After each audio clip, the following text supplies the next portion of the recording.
Bonjour, je vous propose de corriger ensemble cet examen posé au mois de mai 2024 et qui durait 3 heures. Et je propose pour ça de faire une playlist avec une vidéo par question a priori. Alors, première question, très accessible. Une intégrale impropre, ça se voit avec l'infini. Est-elle convergente? Si oui, calculez sa valeur. Première chose à faire, évidemment, baptiser l'intégrande. Ça, c'est pas mal. Et puis, avoir comme d'habitude toutes les considérations sur cette intégrande par rapport à l'intervalle proposé par l'intégrale, en utilisant le bon vocabulaire. Alors là, vous voyez, cette intégrande, c'est facile de voir qu'il y aura un problème de définition uniquement en 1 et moins 1, et donc sur 2 plus l'infini, on évite tous les problèmes de définition. Et comme on a une fonction qui est aussi continue, définie continue, eh bien cette fonction elle est localement intégrable sur l'intervalle d'intégration de plus l'infini. Et donc notre intégrale elle est impropre en plus l'infini seulement, ça faut impérativement le rédiger. Comme on vous demande de calculer la valeur, vous pouvez songer à la méthode 2 en 1 où vous allez déclarer grand f de x égale l'intégrale de 2ax de 1 sur t2 moins 1 dt, primitiver et montrer qu'il y a une limite finie.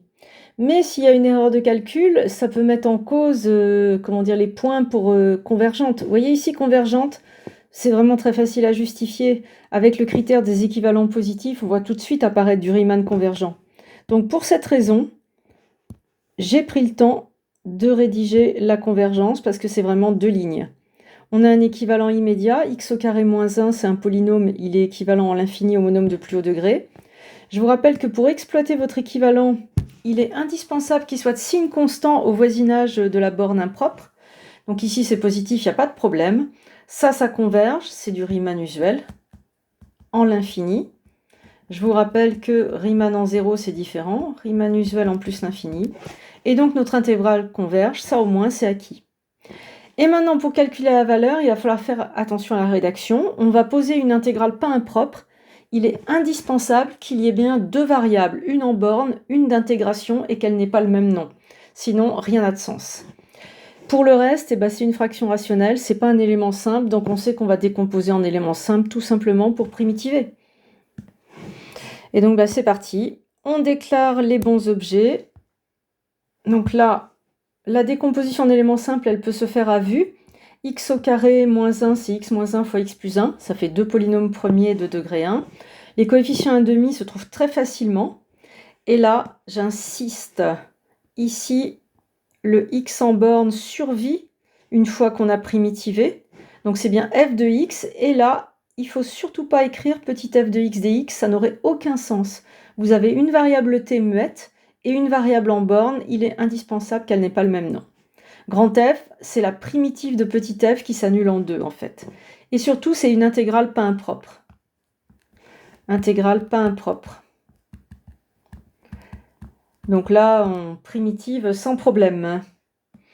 On va primitiver chaque élément simple ici, ça va donner du ln. Donc je vous épargne le détail des calculs, le voilà. J'ai primitivé ici ma différence de ln. Différence de ln, c'est ln d'une fraction. J'ai mis la valeur absolue pour montrer au correcteur que je sais que par défaut, on primitive avec valeur absolue. Bien évidemment, je l'ai enlevé. Comme x est supérieur à 2, tout est positif. Et donc, ça donne cette formule-là. Et après, je vous rappelle que i, c'est pas f de x, c'est la limite de f de x quand x tend vers l'infini. Et cette limite, on sait déjà qu'elle existe puisqu'on a justifié la convergence. Donc on passe à la limite. Il n'y a pas vraiment de difficulté pour passer à la limite. En toute rigueur, ici, c'est une indéterminée parce que c'est infini sur l'infini, mais au niveau L de maths, ça, là, c'est un quotient de polynôme. On sait que la limite en l'infini, c'est la limite des monômes de plus haut degré, ou bien vous faites un équivalent.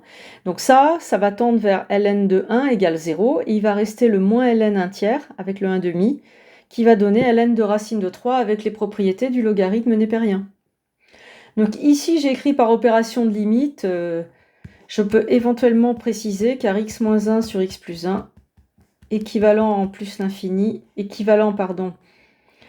en plus l'infini à 1. Voilà. Et donc, vous avez la valeur de votre intégrale, ce qui termine cette question 1.